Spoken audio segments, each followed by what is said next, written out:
Why are God's people instructed to refrain from consuming blood? Aside from the fact that it's just plain gross, there may be spiritual implications behind it. Stay tuned.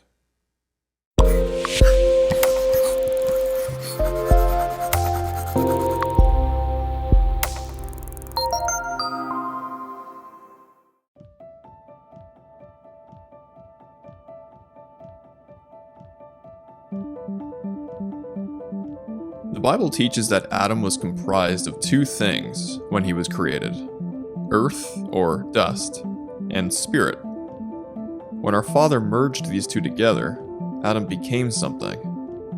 Genesis 2 verse 7 says, "And Yahweh God formed man of the dust of the ground, and breathed into his nostrils the breath of life, and man became a living soul." When Yahweh exhaled his breath of life into Adam's earthy nostrils, Adam became a living soul. The Hebrew word for soul is nephesh. Strong's number 5315 defines the word nephesh as soul, living being, life, self, person, desire, passion, appetite, and emotion. The combining process of the dust and God's spirit resulted in the creation of a living soul. The spirit that God breathed into Adam's body was the animating force that brought him to life. Paul also reinforces these compositional truths in his first epistle to the Thessalonian congregation. "Now may the God of peace himself sanctify you completely, and may your whole spirit and soul and body be kept blameless at the coming of our Lord Jesus Christ." Our Father, Yahweh, has provided each and every one of us with a body of earthy flesh and a spirit that comes from his celestial domain. But what we truly are, once our lives expire, is a nephesh that waits for the day of resurrection and redemption of our souls from out of the womb of Sheol. James says, "For as the body apart from the spirit is dead, so also faith apart from works is dead." Solomon expresses that once we give our last breath, then the dust will return to the earth as it was, and the spirit will return to God who gave it. The latter half of that verse is rather interesting to me. The spirit returns to God who gave it. You'll have to check this video teaching out for an in-depth look at Ecclesiastes 12 verse 7. So, when our mortal bodies die, our nephesh continues to live on, even after the Father removes the spirit that he loaned out to us. When this removal of the spirit happens, our earthy shell starts the decaying process and goes back to the ground from where it was originally formed. In the Bible, this is referred to as undergoing decay, something that Jesus never experienced, as Psalm 16 verse 10 informs us. "For you will not abandon my soul to Sheol, nor will you allow your Holy One to undergo decay." What's interesting is that all creatures that Yahweh formed are said to have souls as well. Genesis 1:24 says, "And God said, Let the earth bring forth living creatures according to their kinds, livestock and creeping things, and beasts of the earth according to their kinds. And it was so." The word for creatures in this passage is the same Hebrew word nephesh as found in the Strong's Concordance. One distinguishable difference between man and animal is what happens to both after the death of the flesh. We know that the souls of men go to Sheol, the compartment that God created for us on day one of creation. The scriptures, however, are silent as it pertains to what happens to animals. The implication is that once they die, they are completely severed from existence. I'd love to be wrong about that, though. Either way, take good care of your pets, Faith family. Now that we've got all that covered, let's take a close look at several scriptures that instruct us to refrain from consuming blood and allow the repetition of the instruction to seep into our thoughts. Also, keep in mind that these same scriptures tie together the concept of life and blood as being rather inseparable. The word life that is used in the coming passages is the same word for soul, which by now we realize is the Hebrew word nephesh. "Only you shall not eat flesh with its life, that is, its blood. Surely I will require your lifeblood. From every beast I will require it, and from every man's brother I will require the life of man But flesh with the life thereof, with the blood, ye shall not eat. For the life of all flesh is in the blood, lest your blood of your lies be required. At the hand of every man, at the hand of every beast, will I require the blood of man. And eat no blood at all of animals or cattle, or of any bird which flies in the heaven. And do not eat any blood, for it is the soul. Eat no blood whatsoever. It is a perpetual statute throughout your generations, in all your dwellings. Ye shall not eat any fat or any blood. For the life of every creature is its blood is its life. Therefore, I have said to the people of Israel, ye shall not eat the blood of any creature, for the life of every creature is its blood. Whoever eats it shall be cut off. You shall not eat anything with the blood, nor practice divination or soothsaying. Only be sure that you do not eat the blood, for the blood is the life, and you shall not eat the life with the flesh. You shall not eat it. You shall pour it out on the earth like water. You shall not eat it, that all may go well with you and with your children after you, when you do what is right in the sight of the Lord. Only you shall not eat its blood. You are to pour it out on the ground like water. For whosoever sheds man's blood, and whosoever eats the blood of any flesh, shall all be destroyed from the earth. And there shall not be left any man that eats blood, or that sheds the blood of man on the earth. Nor shall there be left to him any seed or descendants living under heaven. For into Sheol shall they go, and into the place of condemnation shall they descend.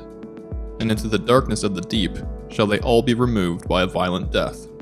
There shall be no blood seen upon you. Of all the blood there shall be all the days in which ye have killed any beasts, or cattle, or whatever flies upon the earth. And work ye a good work to your souls, by covering that which has been shed on the face of the earth. And ye shall not be like him who eats with blood, but guard yourselves, that none may eat blood before you. Cover the blood, for thus have I been commanded to testify to you and your children, together with all flesh. And suffer not the soul to be eaten with the flesh, that your blood, which is your life, may not be required at the hand of any flesh that sheds it on the earth. And any man from the house of Israel, or from the aliens who sojourn among them, who eats any blood, I will set my face against that person who eats blood, and will cut him off from among his people. For the life of the flesh is in the blood, and I have given it to you on the altar to make atonement for your souls. For it is the blood, by reason of the life, that makes atonement. Therefore I said to the sons of Israel, no person among you may eat blood, nor may any alien who sojourns among you eat blood. It's quite clear. Yahweh does not want us consuming blood. We can also read of many Gentiles that existed in the first century who participated in evil occult practices which included drinking blood. Acts 21:25 says, But concerning the Gentiles who have believed, we wrote, having decided that they should abstain from meat sacrificed to idols, and from blood, and from what is strangled, and from fornication. These first century converts to the faith in Messiah were still participating in some of their former occult practices, which prompted the apostles that met at the Jerusalem Council in Acts chapter 15 to come to a conclusion as to how to deal with these people that were starting to come into the congregations with their pagan rituals in hand. The righteous ruling that manifested out of that council was to charge the new believers with following 4 specific instructions as found in Acts chapter 15, verses 20 and 29. One of which was the forbiddance of consuming blood. After sloughing said pagan traditions, these same converts were to continue going to the synagogues every Sabbath so as to be discipled in the ways of the Messiah and learn obedience to the instructions of God's liberating law. So, what's the reason behind the practical application of this particular instruction? Why are human beings specifically commanded not to ingest blood? From what I can tell, this commandment exists because the souls of both man and beast are located in their blood. Blood acts as a carrier of our information and stores everything that we are as living beings, which is why the Father says to refrain from consuming it. Over and over in the scriptures, Yahweh also puts emphasis on maintaining everything according to its kind. He forbids the mixing of kinds, whether that be animal, plant, or seed-bearing kinds. When humans consume blood, They are mixing the spiritual material that embodies a soul. When men tamper with and splice the genetics of plants, animals, and humans, it creates disorder and chaos.